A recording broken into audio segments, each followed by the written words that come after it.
Hi guys, welcome back to Tara Makes Up. I hope you're really well. Today I'm filming with my lovely friend Bianca. We're actually filming at her house, so you're going to see me in a different spot very soon. We wanted to talk about finding foundations for women of colour today, especially when you want a more light to medium coverage, and kind of tips and tricks as well. How I like to work as well when I'm working for the red carpet, etc., and tips that I can kind of hopefully help you guys with. We also are playing with some lovely fall colours, and the new codes is 10-second eyeshadow. So if that sounds good, just keep watching. So I'm just prepping the skin. Bianca has incredible skin, so my job is very easy today. But we've been chatting a lot, haven't we, about kind of foundations and bases on women of colour, and kind of almost like troubleshooting problems that you might find when you're trying to buy a foundation for yourself. So what do you find like been the biggest issues you've had in the past when like colour matching? Or... Honestly, just that in general, colour matching for me is really hard. So I don't know, like I personally don't really understand when it's like, oh, you have a red undertone, but it's olive, and it's like, what does that mean? Like, can you please break it down? And how can I use one? Like, I don't want to buy 5 different things for my face. Completely, and I think this is where as a makeup artist I'm a bit spoiled, because obviously I will mix and get something exactly right, but I think obviously with brands like Fenty now, I think they're really setting the standard for making shade ranges way more available, and you know, really giving you choice and be able to find an exact match. I think if in doubt, I always say go neutral. So that's kind of like my if in doubt. You know how a lot of brands now will have like golden, beige undertones, pink undertones, yellow undertones. If in doubt, start with neutral, and if you apply the neutral, I always think then you can see from there where you need to go. So if you feel like something doesn't look right when you have the neutral on, it's usually then, is it not warm enough? So if you know it's not looking warm enough, then it might be you need to add a little bit of yellow. So then you might go to one, I know they all use different terms and different lettering, but usually it's like a G for golden, or what do they usually call it? W for warm, etc. So just have a look at kind of, I always think start with neutral, because that's a good like base to start with. And obviously you can try them on your jawline. I think with women of colour though as well, it's one of those things that, you know, you're kind of, you want overall to look uniform. You don't want to just go for like one area of the skin. And I find that generally when I'm choosing skin tones across the board anyway, I think about, do you like your face to match up to your body? Is your body usually a lot warmer? A lot of us wear a lot of SPF nowadays, so it is quite common to have a lighter face than body. I definitely do, so I do go at least a shade warmer on my face. So try them. A lot of people say on the jawline. Whilst I'm into that, I kind of feel like you want jawline, cheek, and a dot on the head. So I know that sounds like a lot, but I feel like you need to be able to see, for me, especially the general consumer, just looking here, I don't think it personally gives you enough information. I feel like you want to see how it's looking when there's a little bit more on your skin. So yes, you might. I want it to match this area. I feel like it's about, so if it's, so with you, do you feel like your body's deeper than your face? Yeah, absolutely. Yeah, okay, so I think it's having that general, so that everything looks like it's blending together seamlessly. Obviously, if your body's a lot darker, we don't want to suddenly make your face a lot darker, but I think it's about balance. It's about finding what feels like you're a tone that when you wear makeup and other colours with it, everything's working in harmony. Nothing's kind of fighting each other basically. So I'm starting with the Kevyn Aucoin concealer, and I'm using the shade 7 first. So I'm just going to turn you that way, and you can think about it kind of like adding a little bit of pigment kind of where you might want to start evening out the skin. So I'm just taking this into the contour, and I think if you start with your contour as well, you can kind of see where the richness of the skin is. So anywhere, kind of get an idea of the tone pretty quickly. And again, if you felt it wasn't blending properly, just go back in with your moisturiser and just kind of run a little bit of moisturiser. Or if you have one of those setting mists, they're quite good actually, just to get a bit of movement if you have like a dewy setting mist. Okay, so then we're taking a little bit of Glossier Stretch Concealer. Now, I like this. Yes, there could be more shades, but I feel like these, for me, as a makeup artist, I don't need as many, and I can just mix between. So I'm just gonna take a little bit of this. I love the Real Technique setting brush as well, guys. This is such a good brush for kind of doing that tinted moisturizer-y. And I start with a bit on the back of my hand, and I'm just gonna take it like a light dusting over the skin. I love that it still feels very lightweight. Yeah, that's it. And you still get that kind of glow. So if you like a more glowy looking skin, something that's more radiant, the Stretch Concealer is really good at that. You can use whatever tool you want to kind of balance things, but you can see you just get that really nice sheen to the skin. So next I like to take something like, this is the Zoeva, I think this is called the Luxe Face Brush. Oh no, Luxe Highlight. And then just with a clean brush, just buff any excess off. And that also helps kind of mesh any tonal work together. So if you have lightened anywhere or darkened anywhere, and then you can see what's left to do. And again, I know this looks like it's taking a while now, but think about this is kind of like finger friendly makeup as well. You can literally apply this with your fingers, then just take one clean brush like I'm doing and just buff it all over the face.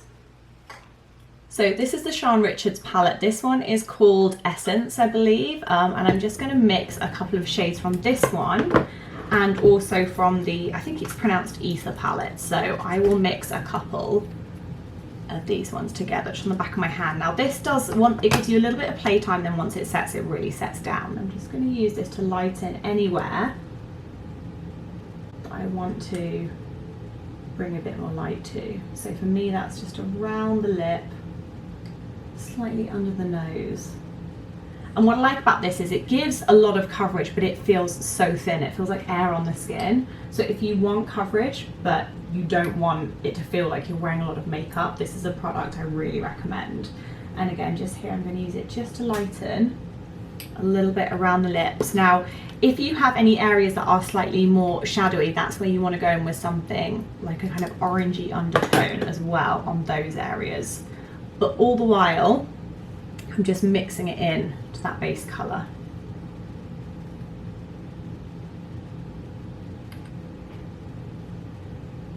But the key is bringing light to it without it looking ashy. I like how you do that because that's happened to me a lot on set. Yeah, I was going to say that that's probably one of the most common things that they don't have foundations to like match my skin tone, and then it looks super ashy. Actually, long story short, I was doing a makeup campaign. Yeah. And they didn't even have a foundation that matched me, or they didn't try and like mix things together. So they ended up doing a super ashy look, and they brought it all the way down to my collarbone. And then photoshopped it in as the right colour. And I was just like, wow, like. Yeah, and that I think was one of the darkest ranges that company had. Yeah. Really? Okay, so then I'm going back to the Kevyn Aucoin concealer in the shade 6 for under the eye, and I just really like these. I use it a lot on women of colour on red carpet. I find it a really good one. Again, even though the base is feeling light, we can kind of get coverage where we need it and want it. So this is the shade 6. And I think the trick as well is kind of bringing the concealer lower down. So the temptation is to go like all the way up to the eye. Yeah. But then I think it makes you look more tired sometimes. And I think you almost want to kind of stipple it down so you get brightness. So just concentrating it in that area. And you can take it a little bit into the inner corner of the eye if you need to. I'm a big fan of cream blushes and liquid blushes, especially if you're wanting something a little bit fresher, more natural looking. I love the NARS cream liquid blushes, sorry. I'm going to use a little bit of Dolce Vita. This one and Torrid are like two of my favourites. But again, things like Glossier cloud paints are really, really great. I feel like some really good colours there. Nude sticks I also really love. The only thing with the liquid is it's a bit more messy, so you've got to kind of take that into consideration. But I do love liquid ones. I just love the way it looks. Yes, I'm using a Colourpop brush. This is like the cheapest brush ever. It's like $5, but it's amazing.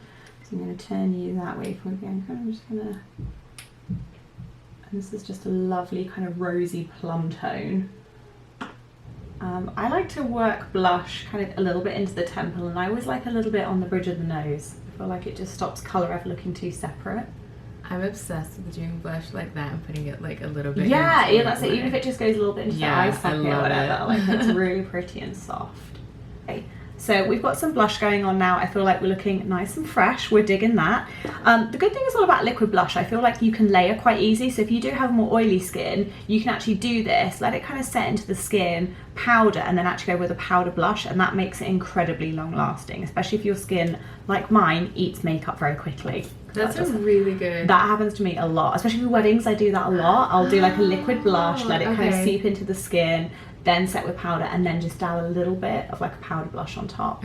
And it makes it much more flawless.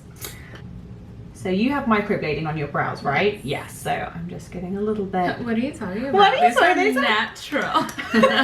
She natural. So just to go over, just for a bit of added texture, I'm just going to use a bit of Ebony Brow Cream. This is by M Cosmetics. Really, really tiny wand. It's really, really good for getting it into those tiny, teeny tiny hairs. And again, it will just build a little bit of added dimension. I just recently bought the Glossier Boy Brow because everybody always talks about it and I never tried it. I really like it. Yeah, it's really good. And have you tried their pen? Yes, the Brow Flick. I love the Brow Flick. For eyes, I kind of feel like maybe we'll use one of these new Kozas shadows. Kozas shadows. These are the 10-second eyeshadow, which are very, very popular. Now, one warning, they are literally like liquid. So if you tip them upside down, it does go everywhere. But they are like magic. Oh, and this is so pretty. This is like a really gorgeous, like rusty brown tone, like a sort of red brown, like terracotta. Just I love this tone. Gorgeous. Oh my god, it's so good. So I kind of skim over the shadow, but then just push the edges out. And it's kind of amazing how much intensity you get with these shadows. And then I'm taking a fluffy brush. I'm trying to spin you that way a little bit more for my love. And I'm just going to make sure there's no edges at all. So it's a very forgiving formula, but I just think this colour is gorgeous on you, Bianca. We love that. And then I'm just going to use a little bit of Rowan eyeshadow because I absolutely, have you seen these? These are so pretty. Not that one, this one. They're like a creamy kind of shimmer, but they feel almost like wet. So we're taking the Rowan eyeshadow palette. This is in, is it 75? Yeah, 75. This is the warm one. And I'm taking the orangey tone, this one. And close me. And I'm just going to put a little bit of that over the top. So a little bit of warm shimmer. I'm just putting this into the centre of the eyelid. I'm going to turn you that way a little bit for you. So this is like, you've had a nice base on, maybe you just have your mascara, but this just gives you a little bit more of like a wet looking lid without any stickiness, without any mess. I'm just going to do one extra blend. And then I always like to go back to my concealer brush just to make sure, look up below, just tidy anything. And again, with creams and liquids, it's always so forgiving. So this, again, we have a teeny, where is it? Teeny tiny wand with this. So it's really good for getting right under, look down, into the lashes. A good bit of definition.